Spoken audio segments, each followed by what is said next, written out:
The sound of a crying baby echoed through the marble halls of the Ricci mansion in Brooklyn Heights. A sound that had haunted Xavier Ricci for 3 weeks straight. The most feared man in New York's criminal underground, a man who could make entire rooms go silent with just one look, stood helplessly in his baby's room, staring at his 6-month-old son, Mattia, as if the baby were a puzzle he couldn't solve. His wife, Isabella, was gone. Cancer had taken her quickly and cruelly, leaving him with a criminal empire to run and a baby he didn't know how to take care of. The nannies came and left. Some quit after seeing his security guards. Others quit after seeing late-night business meetings in his office. None stayed longer than a week. But today was different. Today, a young woman with honey-colored hair and determined green eyes stood in his doorway, watching him struggle with a bottle that Mattia refused to drink. She didn't flinch at the sight of his gun holster or the blood on his shirt sleeve from his morning business meetings. Instead, Penelope Scott stepped forward and whispered the words that would change everything. "Do you need me, sir?" 3 hours earlier, Penny Scott had been cleaning office buildings in downtown Brooklyn, her third job of the day. At 24, she worked as a house cleaner, a waitress, and a night janitor just to keep her tiny studio apartment and send money to her sick mother in Ohio. Her hands were raw from bleach. Her back ached from bending over desks, and her stomach growled from skipping lunch again. She was emptying trash cans on the 15th floor when she overheard 2 women talking by the elevator. "I'm telling you, Maria, no one lasts more than a week with that family," one whispered. "The Ricci mansion in Brooklyn Heights. They're desperate for help with the baby." "Ricci?" The other woman's voice dropped.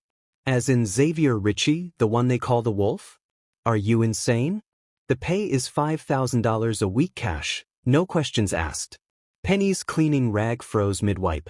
$5,000. That was more than she made in 3 months. Her mother's medical bills flashed through her mind, the overdue notices, the threatening calls from the hospital. "I heard his wife died," the first woman continued. "Left him with a baby he doesn't know what to do with. They say he's going through nannies like tissues because he's dangerous, Elena. That man has blood on his hands." "Maybe, but that baby didn't choose his father." The elevator dinged and their voices faded. Penny stood alone in the empty office, her heart pounding. She pulled out her cracked phone and Googled Xavier Ricci, Brooklyn Heights. The images that appeared made her breath catch. A devastatingly handsome man in expensive suits, always surrounded by men in black. Headlines screamed about federal investigations, rival families, and mysterious disappearances. But then she found the obituary. Isabella Ricci, beloved wife and new mother, died at 26 from aggressive cancer. The photo showed a beautiful woman holding a tiny baby, her smile bright despite the shadows under her eyes. Penny closed her phone. A motherless baby. A grieving father who didn't know how to cope. She thought of her own childhood, her father leaving when she was 8, her mother working 3 jobs to keep them afloat. She knew what it felt like to be hungry, scared, and alone. 2 hours later, she stood outside the Ricci mansion, her heart hammering against her ribs. The house was a fortress. Wrought iron gates, security cameras, and men in suits stationed at every corner. The mansion itself was breathtaking, a restored brownstone that screamed old money and older power. She pressed the intercom button with a trembling finger. "State your business," a gruff voice demanded. "I'm here about the nanny position." A long pause. "You got an appointment?" "No, but..." "Then you got nothing. Move along." "Please," Penny said, her voice stronger than she felt. "I know you've had trouble keeping help. I'm different. I won't run." Another pause. Then the gates buzzed open. The front door was answered by a mountain of a man with scars across his knuckles and eyes that had seen too much. "You sure about this, sweetheart? This ain't no ordinary family." "I'm sure." He led her through rooms that belonged in a museum. Crystal chandeliers, oil paintings, furniture that probably cost more than her yearly rent. But as they climbed the marble staircase, she heard it. The desperate wailing of a baby. "Boss has been up for 3 days straight," the man muttered. "Kid won't stop crying. Won't sleep. We're all going crazy." They reached the nursery and Penny's heart broke. The room was a paradise of soft blues and whites, filled with every expensive toy and gadget money could buy. But in the center of it all stood a man who looked like he was drowning. Xavier Ricci was even more imposing in person. Tall and broad-shouldered, with dark hair that looked like he'd been running his hands through it and olive skin that spoke of his Italian heritage. His white dress shirt was wrinkled and stained. His sleeves rolled up to reveal strong forearms. A shoulder holster hung loose under his arm, and she could see dried blood on his shirt cuff. But it was his eyes that stopped her cold. Dark brown, almost black, filled with a grief so raw it made her chest ache. This wasn't the cold-blooded killer from the headlines. This was a broken man holding a baby bottle like it might explode. "Sir," the bodyguard said, "this is Penelope Scott. She's here about the nanny position." Xavier looked up, and their eyes met across the room. For a moment, the baby's cries seemed to fade. He studied her with an intensity that made her feel exposed, as if he could see every secret she'd ever kept. "You know who I am?" His voice was rough, probably from lack of sleep. "And you're not running?" Penny looked at the crying baby, then back at him. "Oh, sir." Something flickered in his dark eyes. The last 3 nannies quit before the end of their first day. One left a note saying I was morally compromised. Another called the police. "I'm not them." He stepped closer, and she caught his scent. Expensive cologne mixed with something darker, more dangerous. "What makes you different, Penelope Scott?" The way he said her name, with that slight Italian accent curling around the syllables, sent an unexpected shiver down her spine. "I know what it's like to be hungry, to be scared, to need someone who won't leave." His jaw tightened. "I'm not a good man." "Maybe not, but that baby needs someone who won't give up on him." For a long moment, they stared at each other while Maid continued to cry. Then Xavier held out the bottle, his hand shaking slightly. "He won't take it. Won't take anything. I don't know what I'm doing wrong." Penny stepped forward, close enough to feel the heat radiating from his body. "May I?" He nodded, and she took the bottle, then gently lifted Maid from his arms. The baby was beautiful. Dark hair like his father's, but with his mother's delicate features. She cradled him against her chest, humming softly as she offered the bottle. "Sometimes they just need to feel safe," she murmured, not looking at Xavier, but feeling his intense gaze on her face. Slowly, miraculously, Maid began to drink. The silence that followed was profound. Xavier stared at them, this stranger who had walked into his nightmare and somehow made it better with nothing but gentle hands and a soft voice. "Do you need me, sir?" Penny whispered, still focused on the baby. Xavier's breath caught. Those words, so simple, so honest, hit him like a physical blow. When was the last time someone had asked what he needed instead of what he could give them? "Yes," he said, his voice barely audible. "God help me." Penny's first week at the Ricci mansion was like living in a beautiful, dangerous dream. Her room was larger than her entire studio apartment, with a view of the Brooklyn Bridge that took her breath away every morning. But it was the glimpses into Xavier's world that truly amazed her. She watched him conduct business from his office. Men in expensive suits coming and going at all hours, speaking in code about shipments and territories. His voice would change during these meetings, becoming cold and commanding, the voice of a man who expected absolute obedience. But then he'd come upstairs to check on Maid, and she'd see his shoulders relax, his expression soften. "You're good with him," Xavier said one evening, finding her in the nursery giving Maid his bottle. It was past midnight, but the baby had been fussy, and Penny didn't mind the late feeding. "He's a sweet baby. He just misses his mother." Xavier's jaw tightened at the mention of Isabella. "The doctors said she might not wake up from the surgery. She made me promise to take care of him if something happened." "You're taking care of him." "I'm paying someone else to take care of him." "There's a difference." Penny looked up from the baby to study Xavier's face. He was leaning against the doorframe, still in his dress shirt and slacks from whatever business he'd been conducting. There was exhaustion in every line of his body, but also something else. Guilt. "You think you're failing him?" It wasn't a question, and Xavier's sharp intake of breath told her she'd hit the mark. "I don't know how to be a father," he admitted, his voice rough. "I know how to run an organization. I know how to make people fear me. But this," he gestured helplessly at the nursery. Isabella was supposed to teach me. You don't learn to be a parent from books or lessons, Penny said softly. You learn by doing, by being there, by not giving up when it gets hard. Like you did? The question caught her off guard. What do you mean? Your father. He left when you were young. Penny's hands stilled on the bottle. She hadn't told him about her childhood. How do you? I had you investigated before I hired you. Standard procedure. His dark eyes were unreadable. Thomas Scott, construction worker, disappeared when you were 8. Left your mother with nothing but debt and a daughter to raise alone. Heat flooded Penny's cheeks. Of course he'd investigated her. She was naive to think otherwise. Then you know why I won't quit. Because you know what it's like to be abandoned. Because I know what it's like to need someone who stays. Something shifted in Xavier's expression, a crack in the armor he wore so carefully. Isabella used to say that. She said everyone needs someone who stays. She sounds like she was wise. She was everything I didn't deserve. His voice was barely a whisper. Beautiful, kind, pure. She saw something in me that I'm not sure was ever really there. Maybe she saw who you could be. Xavier pushed off from the doorframe and walked to the window, his hands clasped behind his back. I've done terrible things, Penelope. Things that would make you run if you knew. Then don't tell me. He turned, surprise flickering across his features. Well, I didn't come here to judge your past. I came here to help with your son. She stood, settling the now sleeping Mattia in his crib. Whatever you've done, whoever you were before, that's between you and God. All I care about is that baby sleeping peacefully for the first time in weeks. For a long moment, they stood in the soft glow of the nightlight, the only sound Mattia's gentle breathing. Xavier studied her face as if trying to solve a puzzle.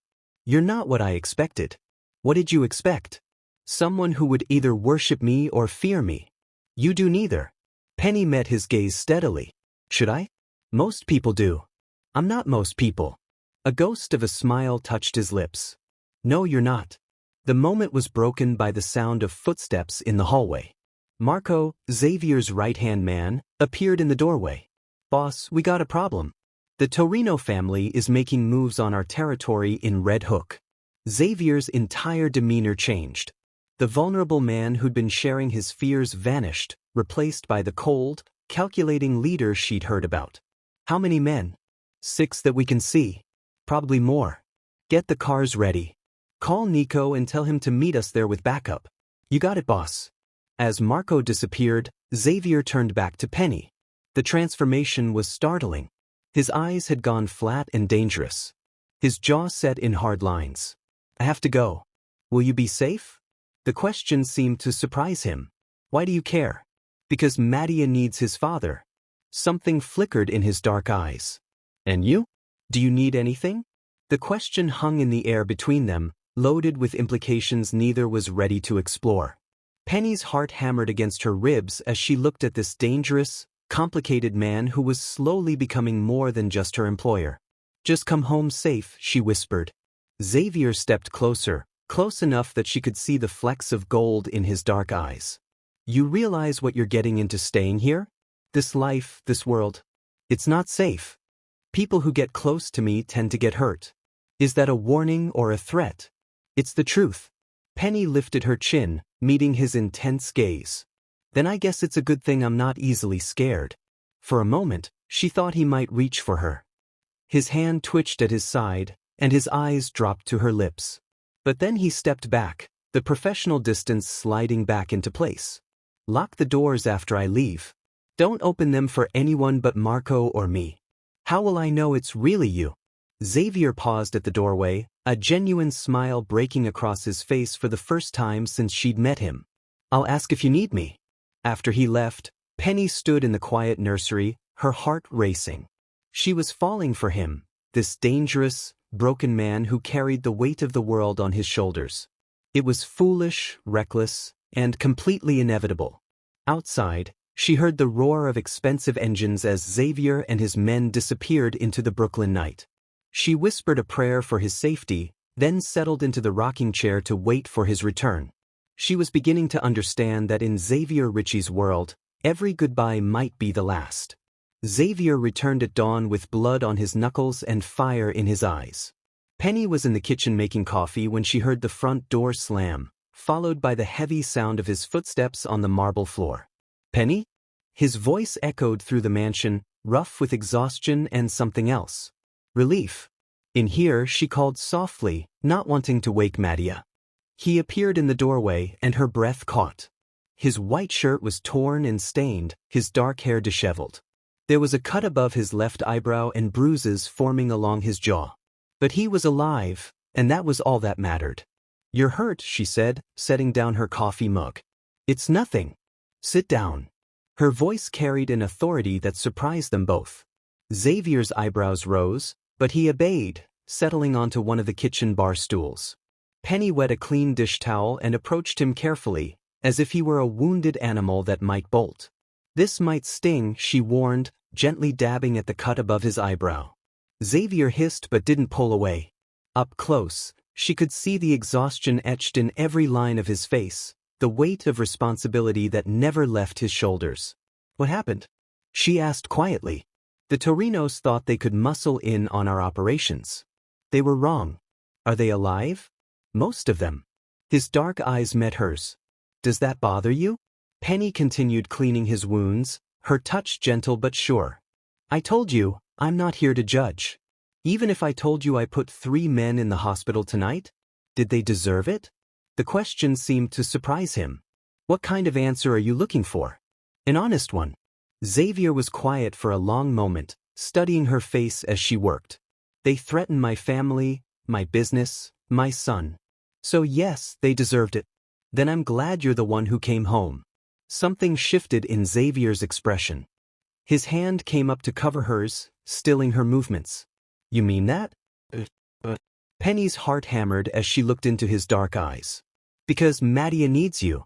Because you're trying to be better than you were. Because..." She trailed off, unable to finish the thought. "Because what?" "Because I care about you," she whispered. The admission hung between them like a live wire.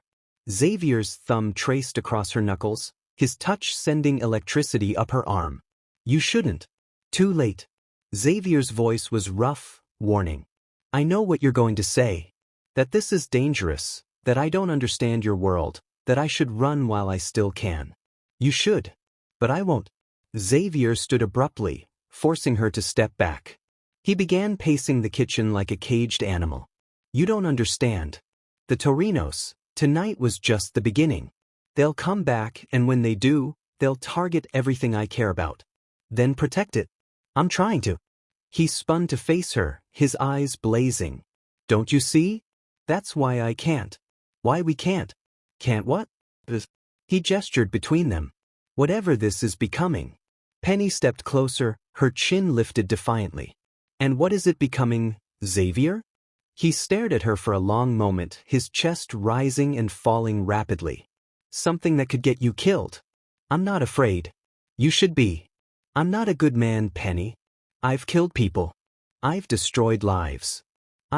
You've also saved your son. You've given me a job when I was desperate. You've shown me kindness when you didn't have to. That doesn't erase what I've done." "No, but it shows who you're choosing to be now." Xavier's hands clenched into fists at his sides. "You see me as some kind of hero, but I'm not. I'm the villain in everyone else's story. Not in mine." The words hit him like a physical blow. He stared at her, this brave, stubborn woman who refused to see him as the monster he knew himself to be. "Penny, then tell me you don't feel it too," she challenged. "Tell me there's nothing between us, and I'll go back to just being the nanny. But don't lie to me." For a moment, she thought he might deny it.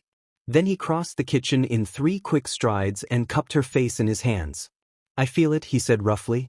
"God help me, I feel it every time you look at me. Every time you touch my son. Every time you smile like you actually believe I might be worth saving. You are worth saving. Am I?" His thumbs traced her cheekbones. "Or am I just going to destroy you like I destroy everything else? There's only one way to find out." Xavier's eyes dropped to her lips, and she could see the war raging inside him. Desire battling with duty, want fighting with wisdom. "If I kiss you," he said quietly, "there's no going back. You'll be mine and I'll be yours. And that makes you a target for every enemy I have. Then we'll face them together. Penny, kiss me, Xavier. He groaned, a sound of surrender and desire, and then his lips were on hers. The kiss was everything she'd imagined and more. Desperate, hungry, full of weeks of suppressed longing. His hands tangled in her hair as he pulled her closer, and she could taste the danger on his lips, the darkness that surrounded his world. But she could also taste something else. When they finally broke apart, both breathing hard, Xavier rested his forehead against hers. "You're mine now," he said, his voice rough with possession. "Do you understand what that means? Tell me." "It means I'll kill anyone who tries to hurt you. It means you'll never want for anything. It means I'll move heaven and earth to keep you safe. And what do you want from me?" Xavier's dark eyes searched hers. "Everything. Your heart, your body, your soul. I want it all." "Then take it." He kissed her again, softer this time but no less intense. When they broke apart, the sound of Madia crying drifted down from upstairs. "Duty calls," Penny said with a smile. "We're not finished with this conversation," Xavier warned. "I'm counting on it." As she headed upstairs to tend to the baby, Penny felt Xavier's eyes on her. She'd crossed a line tonight, stepped fully into his dangerous world. But as she lifted Madia from his crib and felt the baby settle contentedly in her arms, she knew she'd made the right choice. She was exactly where she belonged. 3 weeks later, Penny's world shattered with a single phone call. She was feeding Madia his morning bottle when her phone rang. The number was unfamiliar, but something made her answer. "Is this Penelope Scott?" The voice was crisp, professional. "This is Dr. Martinez from Ohio General Hospital. I'm calling about your mother, Patricia Scott." Penny's blood turned to ice. "What's wrong?" "She's been admitted to the ICU. Her condition has deteriorated rapidly. I think you should come as soon as possible." The bottle slipped from Penny's nerveless fingers, formula spilling across the nursery floor. Madia began to fuss, but the sound seemed to come from far away. "How long does she have?" Penny whispered. "It's hard to say. Maybe days, maybe hours." The phone fell from her hand as she sank into the rocking chair, Madia still in her arms. Her mother was dying. The woman who had sacrificed everything to raise her alone, who had worked 3 jobs to keep them afloat, who had never once complained about the hard life had dealt them. "Penny?" Xavier's voice came from the doorway. He'd been getting ready for a meeting, dressed in a charcoal suit that made his dark eyes even more intense. "What's wrong?" She looked up at him, tears streaming down her face. "My mother. She's dying." Xavier was across the room in an instant, kneeling beside the chair and taking her free hand in both of his. "Tell me." Through broken sobs, she explained about the call, about her mother's cancer that had been in remission but had apparently returned with a vengeance. "I have to go to her," Penny said. "I have to." "But Madia will be fine," Xavier said firmly. "I'll arrange for a temporary nanny." "No, you don't understand. The last 3 nannies were not you." His hands cupped her face, forcing her to look at him. "Go to your mother. I'll handle everything here." "Xavier, I can't ask you to." "You're not asking. I'm telling you." His voice brooked no argument. "Marco will drive you to the airport. My jet will take you to Ohio. Whatever your mother needs, the best doctors, experimental treatments, anything, it's yours. I can't let you pay for. You can, and you will." His thumb wiped away her tears. "You're mine, Penny. That means your family is my family. Your problems are my problems. But what if she doesn't want help from someone like you?" Xavier's jaw tightened. "Someone like me? Someone dangerous. Someone who loves her daughter." The words hung in the air between them. Xavier's eyes widened slightly, as if he hadn't meant to say them, but he didn't take them back.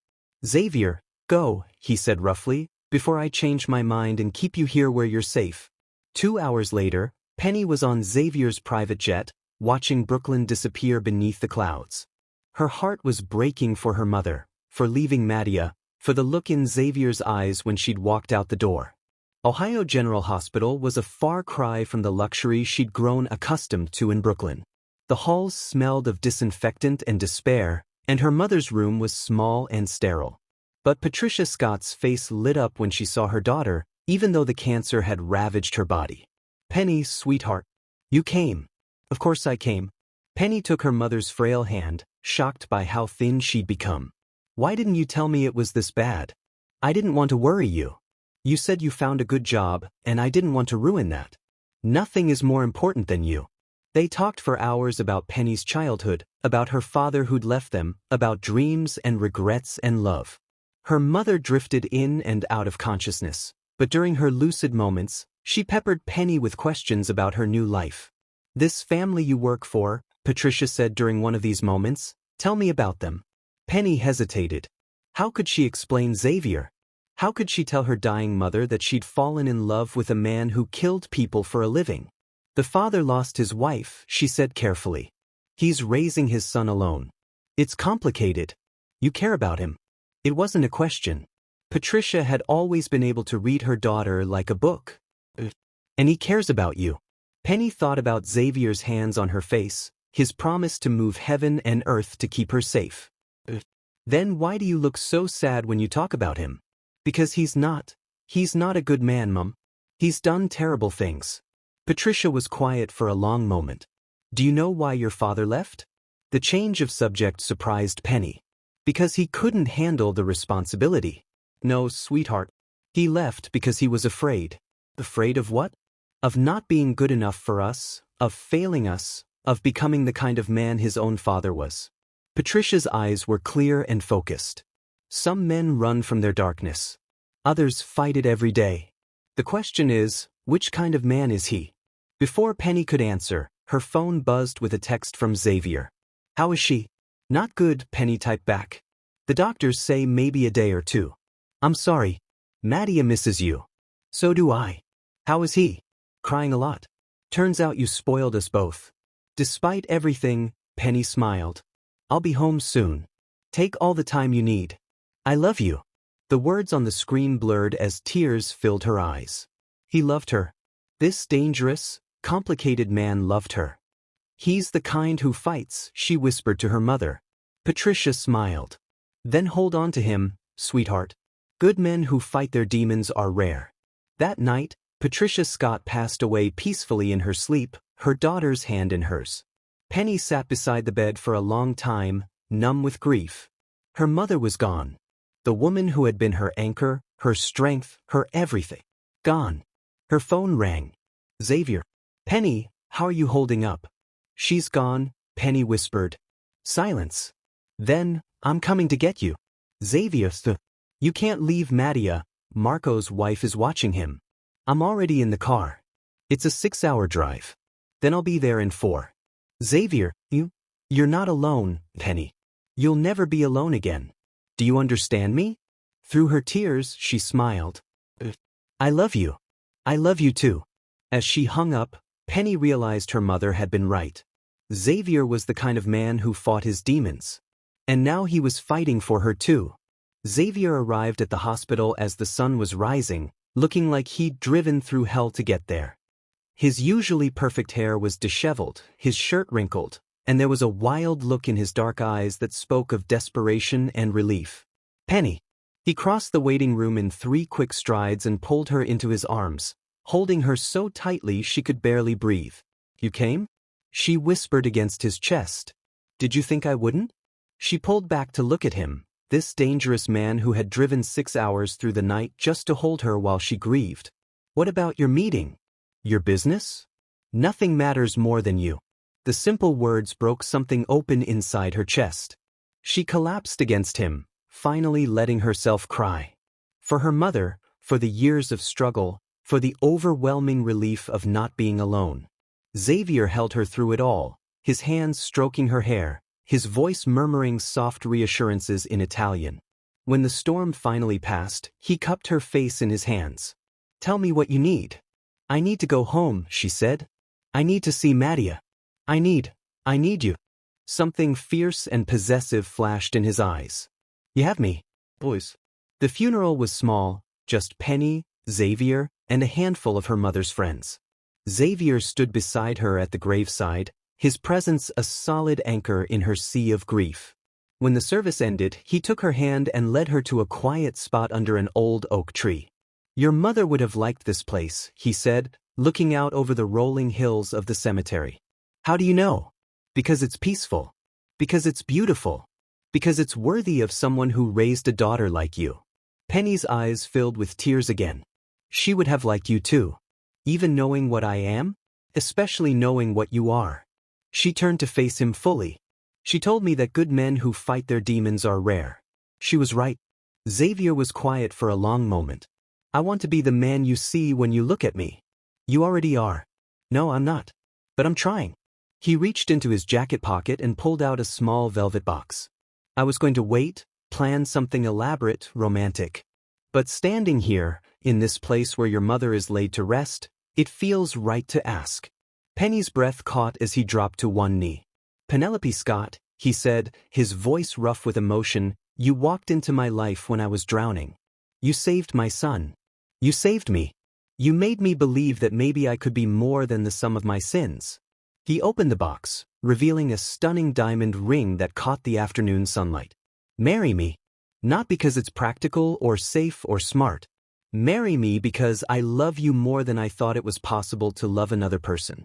Marry me because I want to spend the rest of my life proving that I'm worthy of the faith you have in me. Through her tears, Penny saw the vulnerability in his dark eyes, the fear that she might say no. This powerful man, who commanded respect and fear from everyone else, was laying his heart bare for her. Yes, she whispered.